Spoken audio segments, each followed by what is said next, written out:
Hello, welcome to this video. Thank you for joining me. If you're new here, hello, my name's Beth. I'm the artist behind Beth Frost Art, and if you're watching my videos again, then thank you for coming back and checking out my videos. I really appreciate it. So today's video, I thought I would kind of explain all the different ways that I make a living being an artist or a creative or a designer. There's a few different ways, few different streams that I get my income from. Some of them are bigger than others, so I just thought I'd go through and explain all the different ways, because I think nowadays as a creative you kind of have to do that.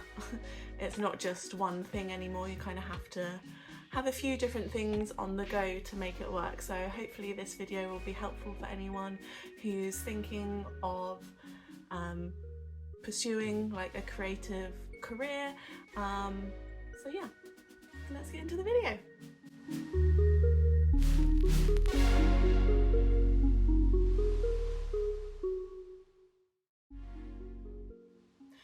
So yeah, I kind of mentioned it just now, saying how people nowadays, if you want to be an artist, you can't just be an artist, you can't just paint and then expect to sell your work. You've also got to be your own social media manager, you've got to be a content creator, you've got to do things like YouTube, all the social medias, newsletters. You have to kind of find all these different avenues to go down in order to get yourself out there, to even sell your art or get people to notice you, or if you're an illustrator or a designer or anything creative, it kind of follows the same pattern. You kind of have to get yourself out there as much as possible. So I'm hoping this video will help you and inspire you to kind of seek out some of these different avenues, maybe some of these things you haven't even heard of before. So hopefully it will help you and you can kind of look into them yourself and decide whether or not it's for you. So the main one for me, I've got myself a kind of like 9-to-5 designer job. So I'm a digital designer for a company. I'm quite lucky in the fact that I get to be creative in my day job as well as like my side business stuff that I do, and I think that's quite important if you're a creative person and you like to do this stuff all the time, is if you want a reliable income, it's better to try and find yourself a job with another company so you're not self-employed, so you definitely have income coming in every month and you're not like panicking and stressing yourself out about it, which is what I think I would do if I didn't have this job. But just as a bit of background info, I went to uni to do fine art. I then took a year out and did like something completely different, working in like a specialist veterinary place, and then I went back to do my master's in illustration. So I've studied fine art and I've studied illustration, so I'm quite lucky in the fact that I get to take skills from my education and then use them in my day job. So I think definitely going back to uni to do my master's degree really helped, because unis have a lot of really good connections, like work experience. This is how I got my job. It was work experience and then it turned into a full-time thing, and I'm still working for them like 5 years later. So I think it's good to get connections either from education, ask people about if they know of any jobs going. Obviously there's like Indeed, all these job websites and stuff, but a lot of it is kind of through who you know, not what you know, unfortunately seems to be the case in a lot of industries. But I think, yeah, getting yourself a solid, creative, reliable job, I know is easier said than done, but maybe thinking outside the box a bit. Maybe on the surface it's not a creative job, but there are elements within it that are creative that you could turn into more of what you wanted. It's like shop displays if you're working in retail, especially with Christmas coming up.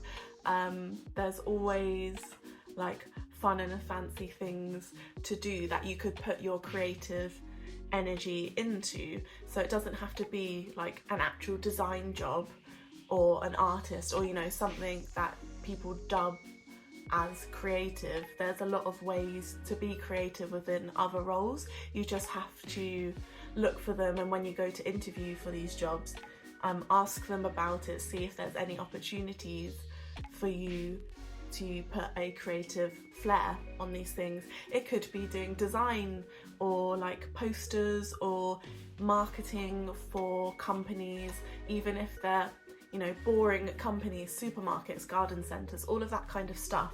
People still need creative roles within those types of jobs. So don't rule them out completely to start with, because there may be a way for you to kind of get in there creatively. So that was my main source of income as a creative designer kind of role. And then on my weekends and in my evenings, I do commissions. So that's my next source of income. It usually is busier on the run up to Christmas because people want them as Christmas presents, and especially like Mother's Day, Father's Day, you know, birthdays are kind of throughout the year. So that can be a steady trickle of work as well to do in the evenings and in my weekends. I mean, it's time consuming because I already have a full-time job, but to me it's worth it because every painting I do for someone kind of gets my name out there a bit more. I get repeat customers coming back to me, so it is worth it in the long run, even though it takes up a lot of my time and it's hard for me to balance that kind of work-life thing. I think it definitely is worth it. So to do this, I started like a Facebook page to start with, then Instagram, you know, Twitter, TikTok, all of these things. I use Instagram the most now because I can link it to my Facebook, so it just like posts the same thing on both of them. They're the two I use the most, and then every now and again I'll remember to do a YouTube short or a TikTok or post to my Twitter or my Threads as well. So it's, yeah, good to get out there on social media just so you can use it as a portfolio as well. You can point your customers in the direction like, here's my work, you know, if you want anything from me then let me know. So yeah, commissions are another good way to get a source of income. You can also put them on Etsy so people can find you. I have a website as well just dedicated to my pet portraits, and then my Instagram is kind of a combination of all the stuff that I do. But yeah, I have my website which just kind of showcases my pet portraits, has all the prices, a gallery, you know, all the information you could need, kind of just dedicated to pet portraits. But that's just me. You could do commissions for anything. If you're a digital artist, maybe you could do, you know, portraits of people and families. You could do like gaming characters. People have their own characters that they often want brought to life.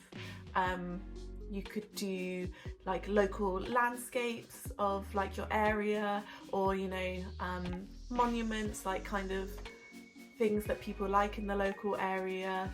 So yeah, there's lots of different ways to go about it. You can do this digitally and traditionally. I'm a traditional artist, so I do physical paintings with watercolours and inks and then post them off to people. But if you wanted to start out with like a lower cost, if you have the means to make digital art, maybe that would be an easier way to start, because there's no upfront cost of buying like paints and paper and like postage and packaging to people. If you already have an iPad or a computer that you can make art on, that might be a good way to start doing your commissions. And then if you wanted to transition into traditional and offer both in the future, then you could do that as well. So a couple of commissions I've done at the moment as well that I offer are Christmas Eve boxes.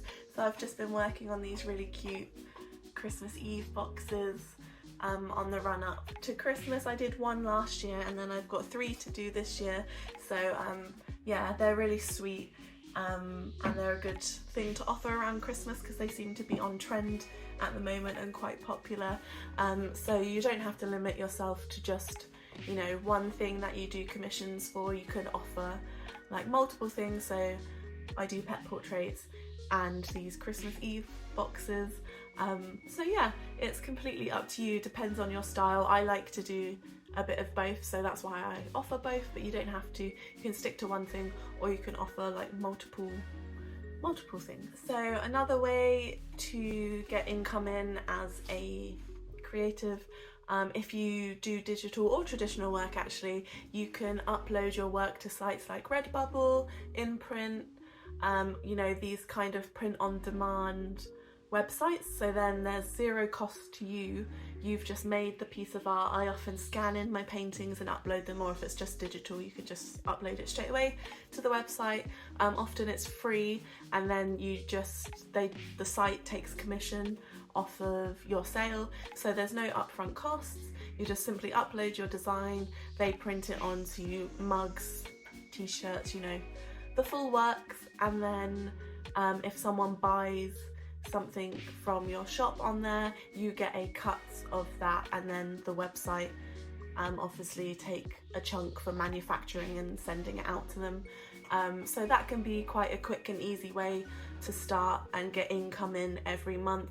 Obviously, like, you don't just upload it and it sells straight away. You have to kind of market it, tell people it's there, otherwise people might not find it. You can put all the different tags in and stuff for people to search, but it's quite a saturated market, so I found that I don't get that many sales from it. I mean, I'll get a few every now and again, maybe like one a month on average from Redbubble, and I've just got a sale on Imprint.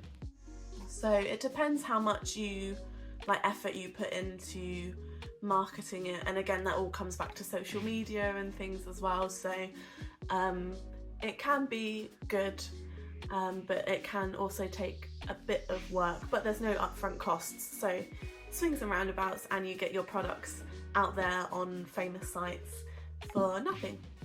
And again, I have an Etsy shop as well, so I sell physical and digital products on there, and because it's a marketplace, it has loads of other people on there as well, so you might be a bit easier to find, because they'll search for something and you could pop up in that search instead of them just specifically searching for you. So yeah, Etsy is quite good. Again, it's been a bit slower for me. I've had a few sales on there, but nothing crazy. But I think if you do a lot of research into kind of tagging and like how to write your descriptions and stuff like that, it can be really successful. So yeah, maybe give Etsy a go as well, although you do have to pay every time you do upload your work. So I think it's like 20 cents or something every time, and they take fees for selling and stuff like that. So you do have to pay upfront for that, but it's not much. So that could be a good way going forward to get your work out there and to get some income in as well. Another way you can get income as an artist is obviously by making YouTube videos and social media content. You can get brand sponsorships, you can get advertising money and stuff from, you know, monetizing your videos or your posts on social media. I haven't got there yet, so I'm hoping one day maybe that could be another income stream for me, but at the moment I just really enjoy making these videos to help other people out. But yeah, if you wanted to take it seriously and kind of research into how the algorithms work and how to make, you know, successful YouTube videos that can be monetized, then that could be a way forward as well. You could share your creative processes, make videos like this to help out other creatives. It's just another way of getting yourself out there if you don't mind being on camera as well.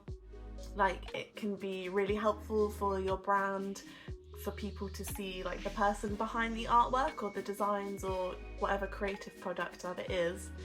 People like to know who's made it so they can build up trust in you, which then relates to trust in your products as well. So yeah, showing yourself and kind of putting yourself out there for videos and social media to one day be monetized is quite a good income for creatives. As well as all like the digital kind of versions of yourself and putting yourself out there digitally on websites and stuff.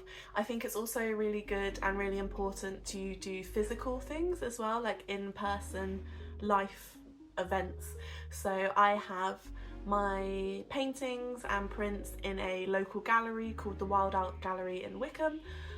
So I put paintings and prints in there, and then if people buy them, I get a cut of the sale. So the gallery takes 30% commission and then I get the rest of the money. So that's quite a good way. I usually get something every month from them. I just have to make sure I keep on top of like inventory and taking new stuff in to the gallery. I also like make cards and, you know, bookmarks, like everything out of my artwork as well, out of my prints. So things that will sell well in a gallery, like little gifty things as well as the arts prints, can be quite useful. So if you have any local like gift shops, galleries, you know, little businesses that would be willing to do something similar for you, it might be worth contacting them and just see if they have any shelf space, if they are interested in supporting local creatives, because you never know, people love to shop local nowadays, so it could be a really good way of kind of getting into your local community as well. And then the other physical thing that I like to do is markets. So I've signed up for a Christmas market at the end of the month, at the end of November.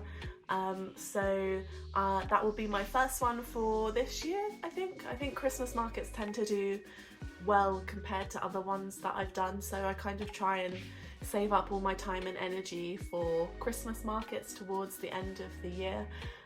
So yeah, this one will be at a primary school, but it's like a whole festive day. So they've got Father Christmas coming, they've got loads of like other events, music, food stalls, kind of games, activities for the kids to do, as well as people selling their like local things that they make. So I think that would be a really good one. I'm going to do a whole video on like market prep, how to set up for markets, what I do, what I take, like the whole process. So that will be coming soon. So yeah, stick around if you would like to see that. But I think they're such a good way to get out there, because a lot of people, like older people or people that don't really have time to go on social media, can see your work and meet you physically, and they wouldn't have been able to otherwise. So I think it's a really good way of getting out there in, you know, different parts of the country as well. You could travel up and down the country doing like all these different markets. Like if you have enough money behind you to do some of the big like trade shows or country fairs, you know, depending on what it is that you're selling, they can be really, really rewarding if you get the right ones. So for me, they're worth it. Even if I just break even, I've given out loads of business cards, I've raised my profile, people can come back to me in the future just from meeting me. So it will generate income actually at the market, but hopefully future like income as well, because they'll remember me or want a pet portrait from me, and I've given them my business card, so hopefully in the future it will come back to me that way. So there are all the ways that I generate income as an artist and designer. I hope you found this helpful. Let me know in the comments down below if you have any other ways that you generate income as a creative, because I'd love to pursue even more avenues if there are some out there. Or let me know in the comments down below what one you found helpful, and if you're going to pursue any of them, I'd love to know.